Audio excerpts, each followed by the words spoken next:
Joonas Korpisalo has had some ups and some downs in his time as a Blue Jacket and as a Cleveland Monster, honestly, but I think he's done more good than bad in his career here. So today we're going to talk all about that. We're going to talk about him, the season he had, his future with the team, and maybe we'll finally answer the Korpisalo versus Elvis question. That's all coming up today on Locked on Blue Jackets.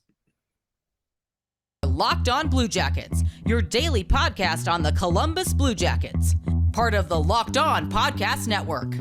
Your team every day.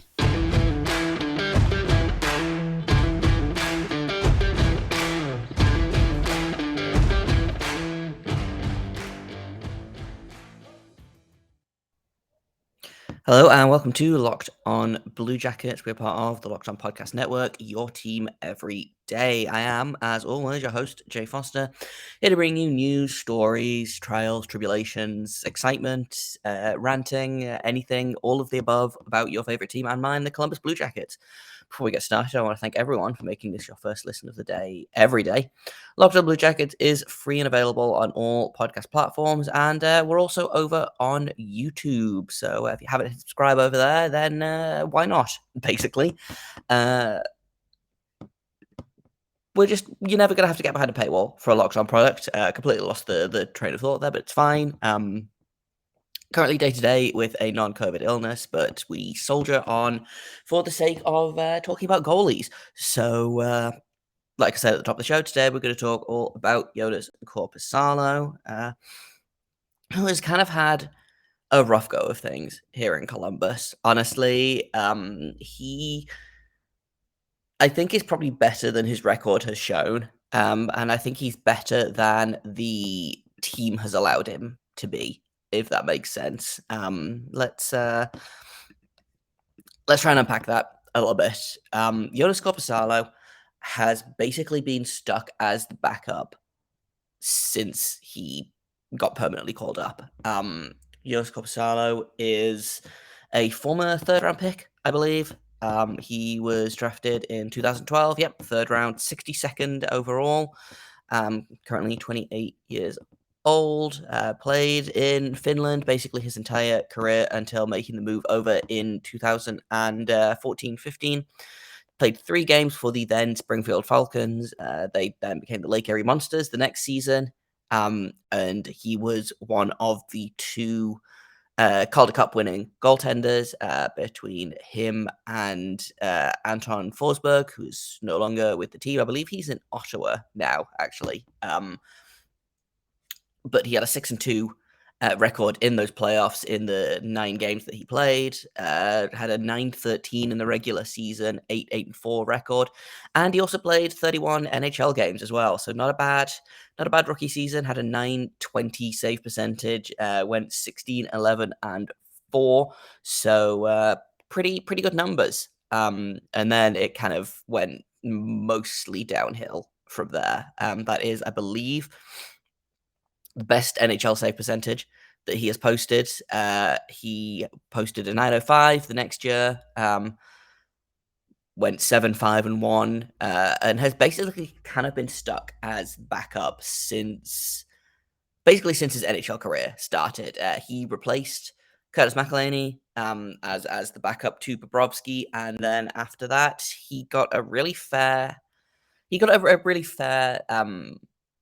start with having the starter position. It was between him and Merzlikins. Merzlikins really kind of struggled at the beginning of that 1920 season after Bobrovsky left for Florida. Korpisalo, I thought, was pretty good in that season, and ended up finishing with the 911 save percentage.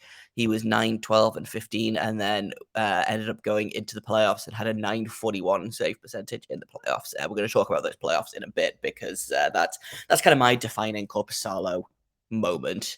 Is one of the games in those playoffs, and then after that first year of him as the quote unquote unofficial starter, again it just kind of seemed to go downhill from there. He had an 894 in the 2021 season. He had an 877 last season. He was 7-11 in the 22 games that he played. So it's really tough to kind of sit here and be like, well, he wasn't given a fair shot, because I think he was, to an extent. I think he was given a fair shot, but at the end of the day, it's a numbers game.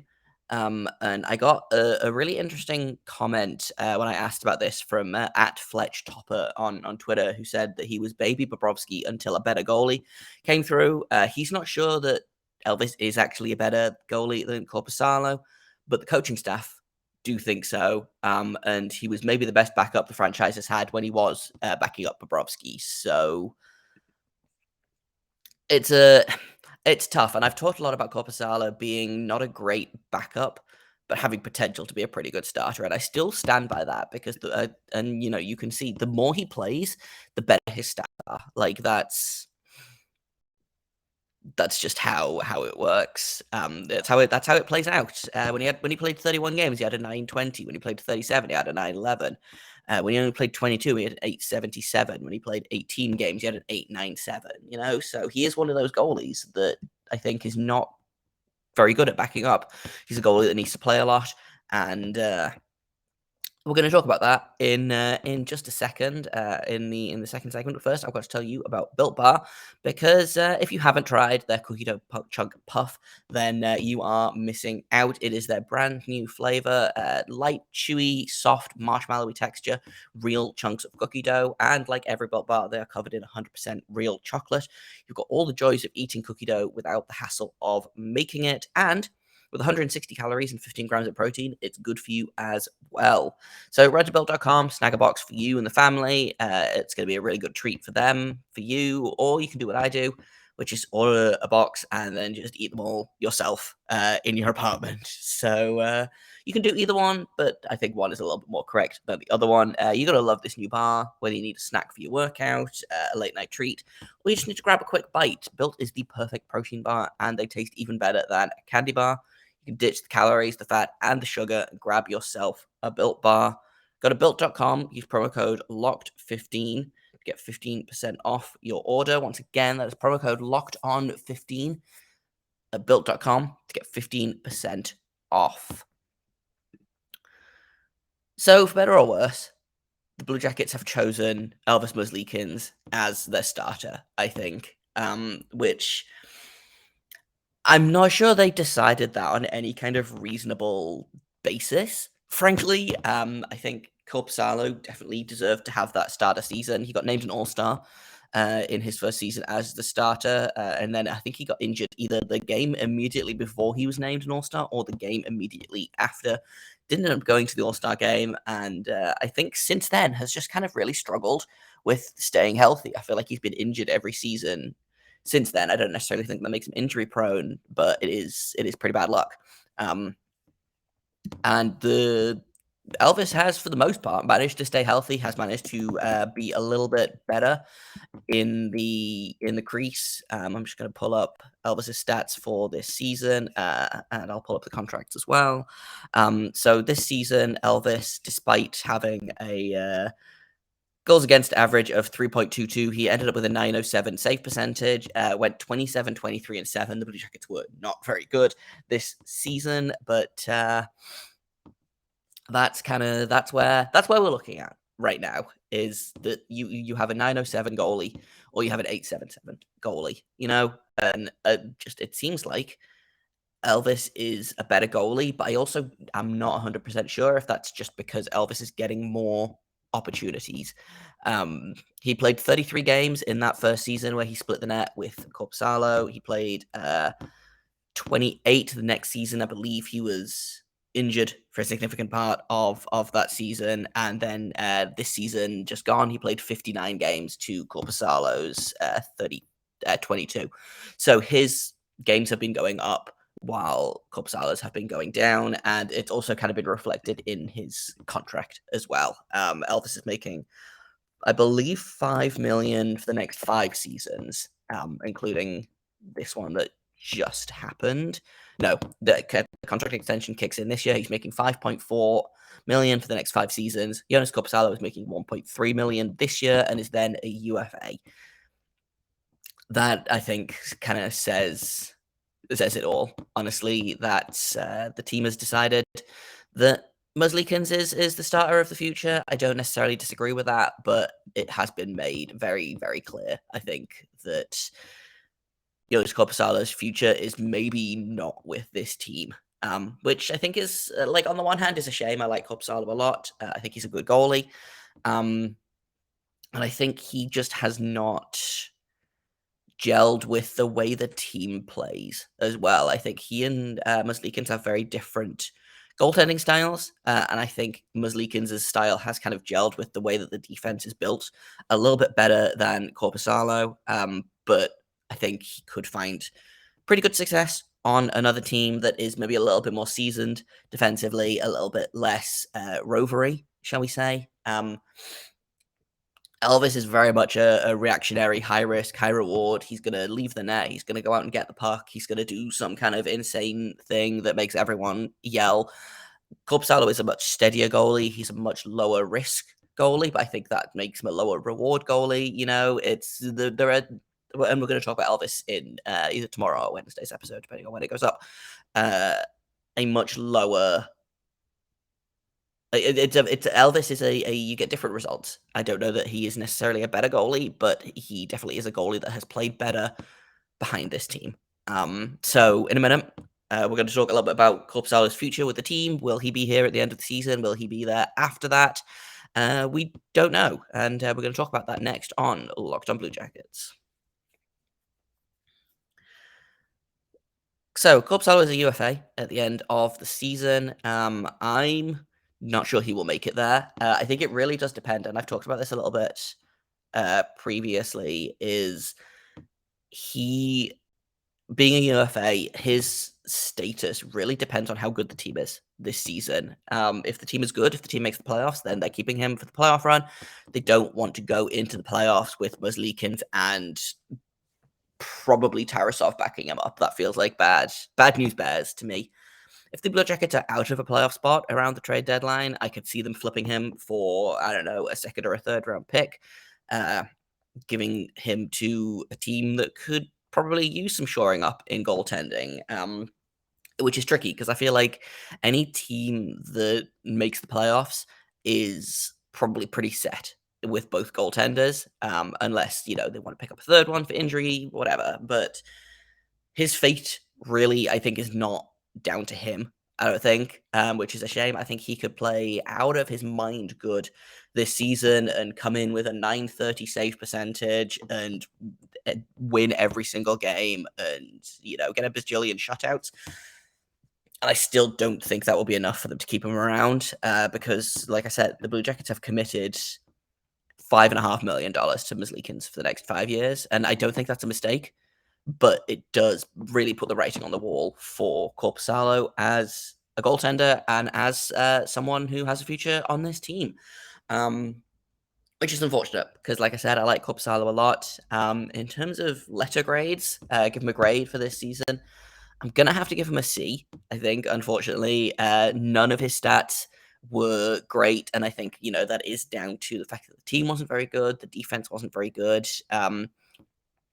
He was out with a hip injury, and then I think he came back and played on it and made it worse, and then eventually ended up getting shut down for the season with it. So I think that probably contributes to his subpar stats. But with an 8.77 and a 7-11 record, there's not really anything there for me to be like, hey, yeah, I could argue higher than a C. So he's going to get a C from me, but I wanted to touch on something that I remembered while I was looking at his stats to kind of prepare for this episode, and that is a game that happened on August 11th in the bubble. It was the first official playoff game because the round against Toronto didn't count, and he made 88 saves, faced 91 shots in 150 minutes and 26 seconds, had a .966 save percentage, and ended up losing in fifth overtime or something. He was really, really, really good in that playoff series. He got a shutout the game before. He played the first game of the season, or the first game of the playoffs, excuse me, had a 947. He had a 973 the game after the fifth overtime, 37 saves, 1 goal allowed. He was for a very short time that they were in the playoffs for the 5 games plus the 5 Toronto games. He was their MVP, I think, and I think it's fair to say that he was phenomenal. And so that's going to be part of my Korpisalo legacy is going to be that and the Calder Cup, because that was just such a fun stacked team. And I think wherever he ends up next season, I think those are the things that I'm going to remember Joonas Korpisalo for, which is not a bad thing to be remembered for. A phenomenal history making Calder Cup run and also an NHL record number of saves in a game that went for like 8 periods. So that's Joonas Korpisalo for me. I would love to be able to sit here this time next season and talk about how he's still on the team and he won the Vezina this season or whatever, but I don't think I will. And we'll wish him luck wherever he ends up, if that's a free agency, if that's a trade, if that's whatever.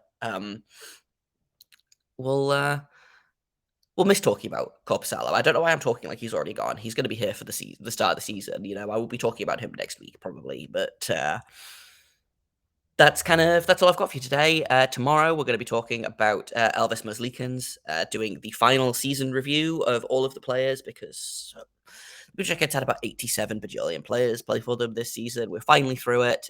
We've got one more to go. We're going to talk about Elvis tomorrow or potentially Wednesday. I'm not sure when I'm going to get that episode up, but the next episode, whenever that will be all about Elvis Stats, his grade for the season, how his season was, his future with the team, should we be worried about that big contract, all things like that. So thank you for listening to this episode. Before we finish off, I want to thank everyone for making this your first listen of the day every day. Locked On Blue Jackets continues to be free and available on all podcast platforms, also over on YouTube. If you haven't subscribed over there, then I would really, really appreciate it. It helps me out. It makes it easier for you to get the new episodes, and that's kind of it. It helps everybody. Everybody wins when you subscribe on YouTube. I've been Jay Foster. You can find me on Twitter at _Jacob Foster, JAKOBFORSTER. You can find this podcast at LO_Blue Jackets. If you have comments, questions, criticisms, I think we're going to do a mailbag at the end of this week to prepare for the upcoming season. So if you want questions for that, then email them, lockedonbluejackets@gmail.com. You can @ me on Twitter, _Jacob Foster, LO_Blue Jackets.